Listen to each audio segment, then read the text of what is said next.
Noble team before Halo Reach, from Kat, Carter, Emil, Noble 6, George, plus June, and how he survived in his life after Reach. This video is just packed full to the brim of juicy Halo lore. So guys, let's go ahead and get into it. This video is supported by Audible. Snag yourself a free Halo audiobook right down in the description below. And if you enjoyed the video and learned something new, then like this video up. It's free to do and it really helps out my content. Our first Noble is Noble 2. Kat was born on January 30th, 2530, possibly sharing the same birthday as Noble 6. Kat's father was actually killed off on Harvest though when she was born in her early life, and later her mother died of cancer in 2536. Kat was a candidate for the Spartan 3 program, but her living grandmother was actually a retired army general, which would make her conscription, as you might be able to imagine, into the program a little bit too tedious and arouse too many political issues. However, upon the attack of New Harmony, Oni was able to seize Kat as a child, and who was already brilliant, athletic, and beholden to the UNSC way before she even knew about the UNSC knowing about her. And like the rest of Noble Team, she excelled as a Spartan 3, and she was way too important to waste on a suicide mission. Kat was withdrawn from the main pool of Beta Company shortly before Operation Torpedo during 2545, which I talked a lot about in my recent video, which involved a mass killing of 300 Spartan 3s whom were mostly teenagers. As for her career, there's really not much known about it besides probably the fact that she was sent on many insurrectionist missions as well as a couple Covenant missions along with other elite Spartans like Carter. Although it's super subtle, Martin O'Donnell alluded in a developer commentary back in 2010 that there was an intimate relationship between both Kat and Carter, which by the way makes total sense because they're already confirmed to be pretty close in the games and even in the cutscenes, and it was during the Battle of Fumarole during April 2552 that Kat would be blown up by a fuel rod, losing her arm, and Tom carrying the mission on and end up dying. This gave both Carter and Kat tremendous guilt and probably was the end of their fling or whatever relationship that they may have had. It was by the end of Reach that Kat would end up dying on August 23rd, 2552 at the young age of 22 by Ace and Killy Sniper, which of course if you haven't seen my videos about it, she was likely hunted down by an elite hunting group in the Covenant. Ironically, her very clear death of getting 180 no-scoped, Kat is actually one of the few Spartans to officially have been listed as MIA, missing in action, although it's not confirmed when over to all the other Noble Team members that have died on Reach as well. And now we have Carter. Carter was born on Bitgo on August 27th, 2520, and had his parents, of course, killed by a Covenant attack 6 years later. And before Carter could join the planet's refugee program, he was adopted into the Spartan 3 program under Alpha Company later in 2531. Now, like the others, he stood out in working with leaders like Kurt Ambrose and Franklin Mendez, who deemed him as way too important to waste on suicide missions, which, by the way, is exactly what the Spartan 3 program was made for. Graduating in 2536, only 16 years old, Carter was assigned to lead a very special fire team composed only of unique and elite Spartan 3 soldiers, which of course were too valuable to waste on suicide missions and were used rather as fine, precise tools of destruction. Most of Carter's career is unknown, but considering his skill set and importance to Oni as well as what superiors thought of him as, he was likely used a lot for both Covenant and insurrectionist infiltration missions. Perhaps missions that involved more head-on combat, not really secret hiding assassination stuff like maybe June. Now, it was in 2552 that Noble Team was formally created at the Battle of Fumarole, which was basically a Covenant conflict taking place on April 2552. And at the time, Noble Team consisted of Kat, Carter, and Tom, and the others. At the time, Noble Team consisted of, well, their base members, except for Noble 6, and rather having Tom there,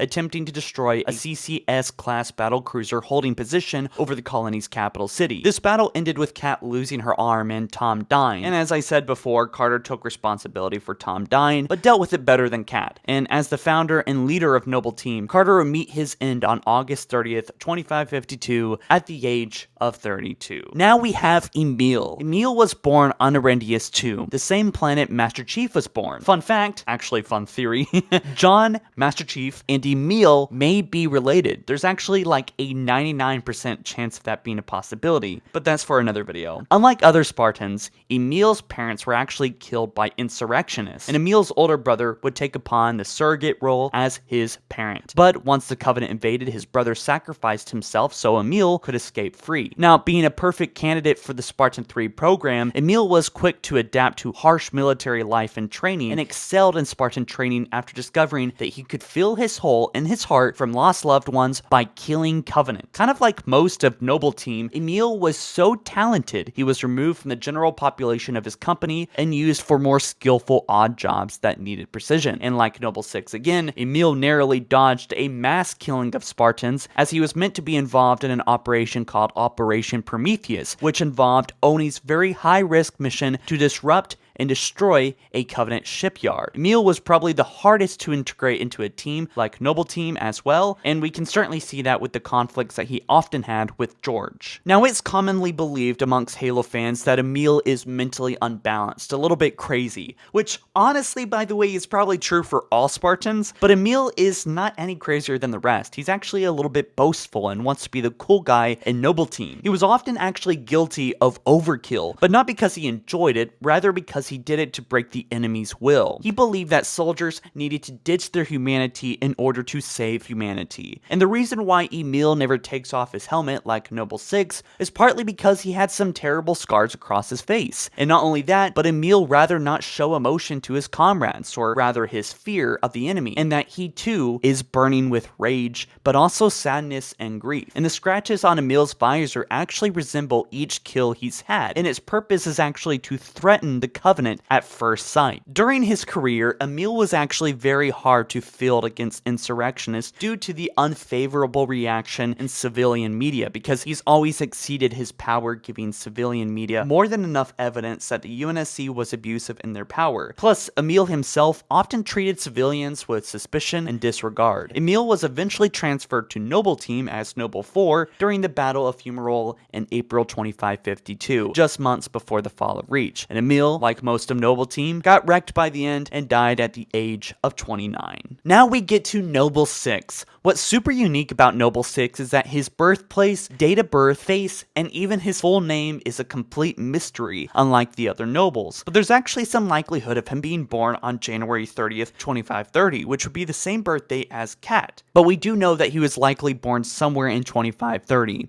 Plus, multiple sources confirm in canon that he is in fact male, not female. Noble 6, along with 418 other candidates, were taken in by Oni for the Spartan 3 program under Beta Company. B3112's parents died at a young age by the Covenant, like most of these Spartan 3s, and around 6 years old, he was taken into the Spartan 3 program. Noble 6 was extremely successful and skillful, and soon became one of Oni's darkest secrets. Noble 6 was used as Oni's Grim Reaper, taking out insurrectionists and destabilizing entire militant groups and killing off leaders. Dr. Halsey rated him as hyper-lethal rating, with only Master Chief sharing that high of a rating, making him extremely dangerous, easily making him the most dangerous Spartan 3 of them all. Although much of his Spartan career is blacked out, we can assume that Noble 6 executed anti-UNSC leaders via ground-based combat or taking advantage of top-secret UNSC Saber program via the Sabers. And despite his very scandalous and very bloody past, and despite Halsey's disdain for the Spartan 3 program, she said that he was just as trustworthy as Master Chief, as well as equal ability as him, which says a lot. And of course, last minute, Noble 6 was taken out of the main pool of Beta Company before Operation Torpedo in 2545, which of course resulted in 298 Spartan 3s dying in under 7 hours. Plus, it was during this 7-year period between 2545 and 2552 before Reach that Noble 6 would continue doing lone wolf work, involving mostly destroying insurrectionist groups, and also was involved in the UNSC Saber program. It's very likely that he was a headhunter, basically a very dangerous assassin that also took care of Covenant enemies as well as insurrectionist leaders. And on May 10th, 2552,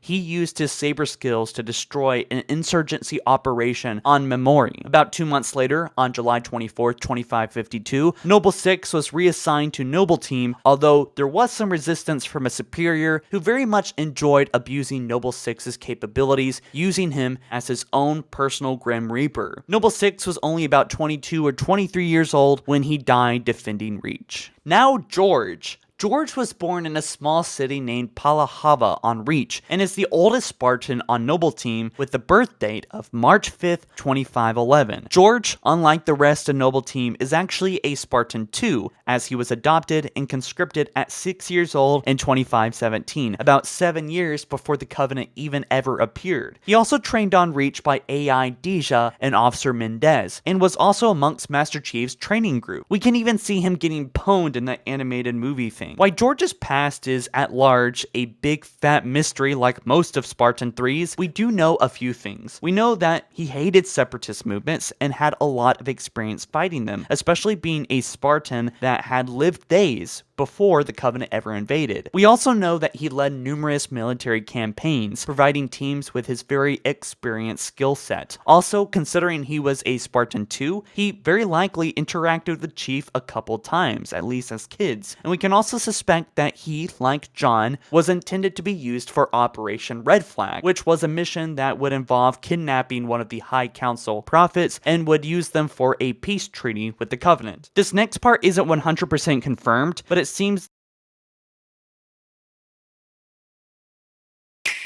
Thanos shall have the stones. You only delay the inevitable. that sometime during George's 35-year Spartan career that he was heavily wounded in battle, which would make sense because he had a transfer, but apparently, obviously, he made a full recovery. But ultimately, I think his journey is the most humbling because after being kidnapped at 6 years old, made into a super soldier, and 35 years after serving the UNSC killing Coveys, he would eventually come back to Reach, and just a couple months later, meet his end on August 14th, 2552 as Noble 5. And the last team member we're talking about today is Noble 3, June, and unlike the rest, June actually survived the fall of Reach and is still alive nowadays in Halo lore, which is just really cool, by the way. June was born on February 28th, 2524 on New Harmony and was soon orphaned. Classic. June was conscripted into the Spartan 3 program at age 6 and was taken to Onyx, a secret Foreigner shield world. June excelled with his expertise marksmanship and became a seasoned scout Spartan. He was nearly crippled by the augmentations at the age of 12, but nonetheless recovered. June eventually caught the eyes of his higher-ups, and because of his skills with the sniper, he soon was taken out of Alpha Company and became the leader of a headhunter group working directly with Oni's highest leaders. And June would be responsible for hunting down and assassinating a number of insurrectionist leaders who broke ceasefires with the UNSC. Years later, he would be assigned to Noble Team, and then of course, ordered to escort Halsey safely to Castle Base, and then later, he escaped without Halsey. In Halo First Strike, it explains that Halsey and a few other Spartans were stranded under Castle Base and eventually saved by Master Chief a few weeks later after the fall of Reach after August 30th, 2552. Now, I think technically June may have been there, but since that book was written so much sooner before Halo Reach was even considered an idea, I think maybe it might not be too crazy to consider that June was maybe there with Halsey. It just doesn't make sense that he would leave her behind though. Then again, there may be some official lore about this, I don't know where that is, but I could totally see Halsey ordering June to get off the planet before they were caught and killed. Following the years after the Human Covenant War, June would spearhead the Spartan 4 program, recruiting big names like Sarah Palmer and the well-known ODST Edward Buck. June would work along with Thomas Lasky on the Infinity, training the new Spartan 4s. And during 2553, the Infinity was actually infiltrated by insurrectionists, with one of the leaders being a disgruntled prototype Spartan 4 that was now mentally. This is my civilization right here. As I zoom out, right, look at this. There's my civilization. Down there, there's another civilization that I can attack. Keep zooming out. Look at this. All unstable due to the still unreliable, dangerous augmentations that Spartan 4s had to have. And this would soon lead to the new branch of the UNSC military, Spartan Operations. June would eventually encounter Edward Buck, eager to recruit him, and they would reminisce about Noble 6 on Reach. And June simply said, Noble 6 was a good man. Years later, by October 2558, as the created conflict took off, Leonidas, the smart AI that helped June with the Spartan program, imprisoned him on the Spartan space station and tried to trick Buck and the others upon arrival, whom were there to get Mickey, who was imprisoned by being an insurrectionist that betrayed Alpha 9 just not too long ago. Well, anyway, Buck destroyed that AI and busted Mickey out of the prison to help with the Cortana War. And once June reclaimed control of the station, he wished the two luck. And by 2610, about 50 years after the fall of Reach, a 1:53 scale statue of Noble Team would be built at the Museum of Humanity at New Alexandria's new rebuilt city. However, Noble 6 wasn't included, as he was still kept classified by Oni. If you want to learn more about Noble Team and the Fall of Reach, then read The Fall of Reach. Get a free audiobook using the link down in the description. While there's no direct mentions of Noble Team in this book, it does involve Reach's conflict, and if you learn more about Master Chief and his upbringing in Silent Storm, you can kind of get an idea of what even George and these other Spartan 3s were doing during the Covenant invasion in the early days of the war. If you enjoyed my video, then please like it up. It really does help out the video, and also subscribe. Join me on this Halo journey, doing this for quite a long time, leading up to 9 years of following Halo. So join me on the journey, guys. I will see you in my next one soon. It's been a pleasure. Peace.